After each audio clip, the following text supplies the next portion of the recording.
한국 집값이 일본 집값을 따라간다는 얘기를 드리려고 합니다.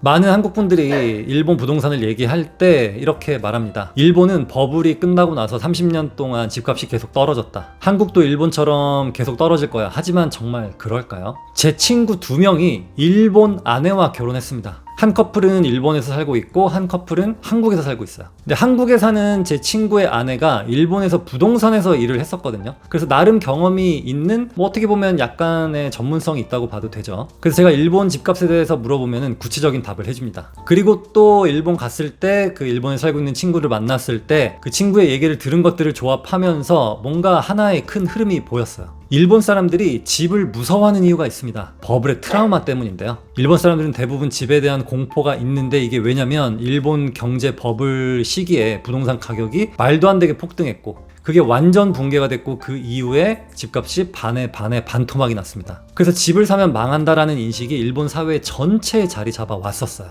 그래서 이 트라우마가 너무 깊어요. 당시 버블 가격을 보면 더 놀라운데요. 도쿄 버블 때의 집값은 2025년과의 가격과 거의 비슷하거나 오히려 더 비쌌다는 점이었다는 겁니다. 한국으로 치면 이런 느낌이에요. 1990년 잠실 아파트가 2억 정도였는데 당시 일본 버블 수준이었을 때는 30억을 넘어갔다는 거죠. 그래서 물가와 소득을 감안하면 정말 말이 안 될 정도였습니다. 그래서 일본 사람들은 집값은 무조건 떨어진다라는 집단적 신념이 생겼어요. 그런데 요즘 일본 사람들이 생각이 바뀌기 시작했습니다. 왜? 무슨 이유로? 바로 월세가 너무 많이 오르기 시작했기 때문이에요. 일본은 전세가 없기 때문에 월세가 살아가는 생활 비용의 상당히 핵심적인 부분입니다. 도쿄 기준으로 보면 역세권 아니고 굉장히 낡았고 외곽에 있는 곳들의 월세는 한 2-30만 원밖에 안 해요. 그렇지만 약간 중심으로 들어오고 역세권이고 구축 한 18평, 방 2개 화장실 하나, 이 정도의 월세가 200만 원 정도 합니다. 우리나라로 치면은 노원구 구축 18평 월세가 200만 원이라는 그런 얘기가 되겠습니다. 게다가 충격적인 사실 하나, 관리비에 주차비까지 더하면 관리비 또한 우리나라의 2배가 된다고 합니다. 근데 일본 회사에서 월세를 지원을 해주긴 한다고 하는데 그게 평균 18만 원 정도래요. 그래서 일본 직장인들은 돈을 모을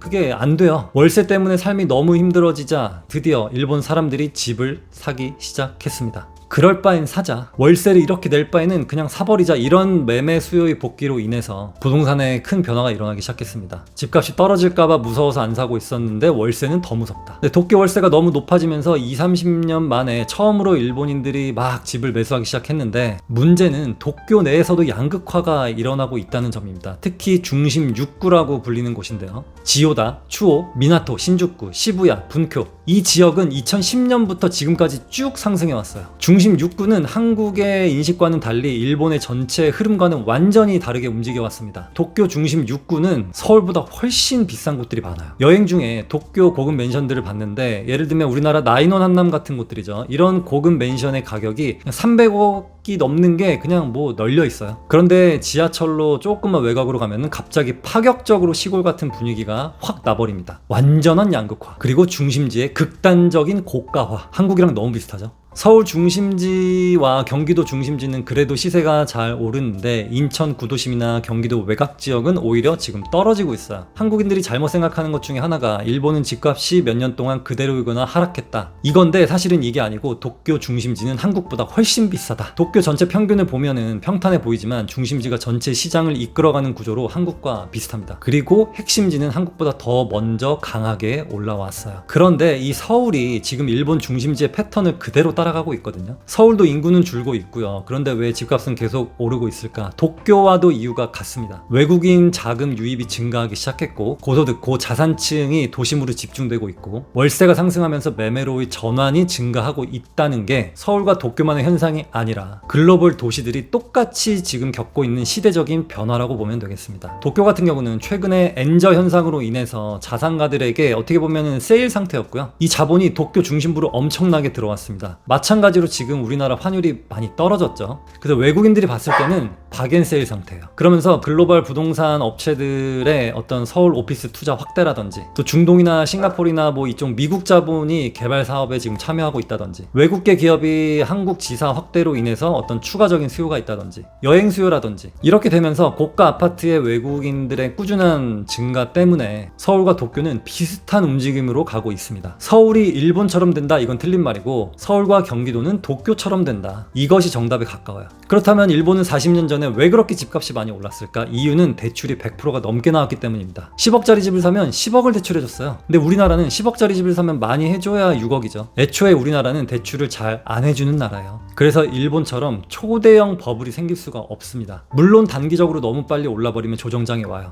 또는 어떤 큰 이슈가 터지면 2022년도처럼 하락 정도 옵니다. 근데 일본처럼 뭐 반의 반토막이 나기란 사실은 불가능하죠. 그리고 만약에 우리나라의 부동산 하락기가 언젠가 오잖아요. 그러면 2023년 수준으로는 못 돌아갑니다. 그때 금액은 이미 지나와 버렸거든요. 만약에 앞으로 하락장이 오잖아요. 그러면은 아무리 떨어져 봐야 2025년 초 수준으로 떨어진다고 볼 수 있겠습니다. 물론 거기까지 안 갈 수도 있겠고요. 그렇지만 만약에 하락장이 왔을 때 2025년 초 정도의 가격이 왔다. 그때 여러분들은 매수를 하셔도 되겠습니다. 근데 하락장이 언제 올지, 얼마나 떨어질지 이거는 예상할 수가 없죠. 그래서 여러분들도 뭐 도쿄 여행이나 후쿠오카, 오사카, 삿포로 여기 일본 여행 가실 때 지나가다가 부동산 이렇게 한번 보세요. 방 몇 개, 화장실 몇 개, 뭐 얼마 이런 것들 보는 거 되게 재밌거든요. 일본이 우리나라보다 고령화 사회가 빨리 왔기 때문에 일본의 미래가 어찌 보면은 우리나라의 미래가 될 수도 있겠습니다. 오늘도 행복하시고요. 좋은 일만 가득하길 바라겠습니다. 안녕.